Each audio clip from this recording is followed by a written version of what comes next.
whatever the went on yesterday or today at home, or whoever the got mad at you before today, you're taking it out on somebody else. Right now, you need to stop. You're ignorant. I'm ignorant? Yes, you're I have a roofing company. You work at Dunkin' Donuts.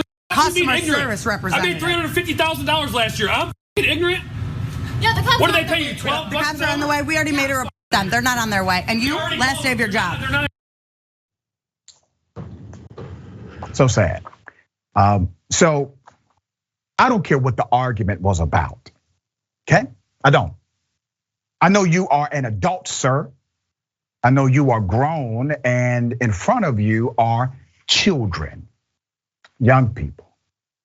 And you decided in the argument to start throwing around how much you make as if you are more important than the child in front of you. I have a question for you, sir. At that time of your life, when you were her age, how much money did you make then?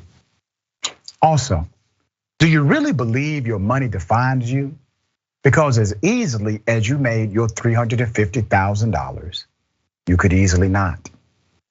You see, when a person puts their value, their worth, their dignity in the amount of money they make, they have already told you who and what they are.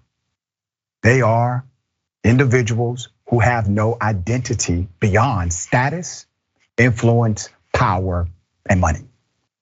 That's very sad, because the experience of life is not about mammon or money, material items. It's really about fulfillment, love, joy, connection.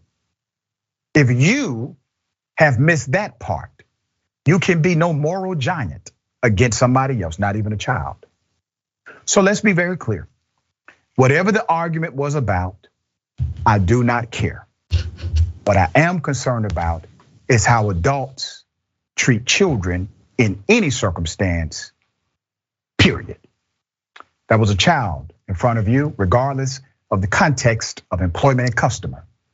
You should lead by example, sir, rather than acting like an immature, spoiled brat. All right, dear brother, what are your thoughts here?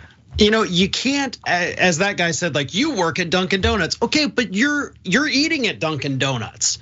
You know, don't trash the company when you're sitting there being the patron. Not to mention the fact that I've been to Dunkin' Donuts a couple times. It's not my favorite. I have not had great experiences there, but I've never been angry. You know, I understand you sometimes you've got younger people working. Sometimes you have new people working. Sometimes things get hectic. You know, I worked in fast food in my high school years. I guarantee you there were plenty of times when I messed up. I know there are plenty of times I've messed up.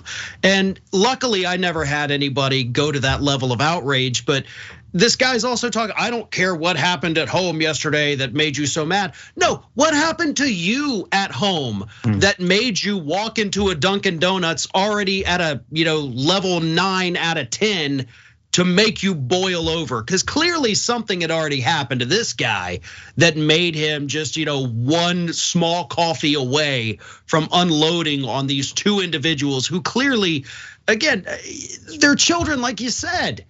And you're sitting there belittling them, berating them, acting like you should all have your own roofing business, making 300. Let it go, brother. Just get your coffee, your donut, your breakfast sandwich, whatever it is.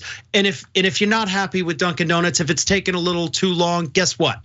The one thing there's no shortage of in the United States is places to go and get a coffee and a breakfast sandwich. That's right.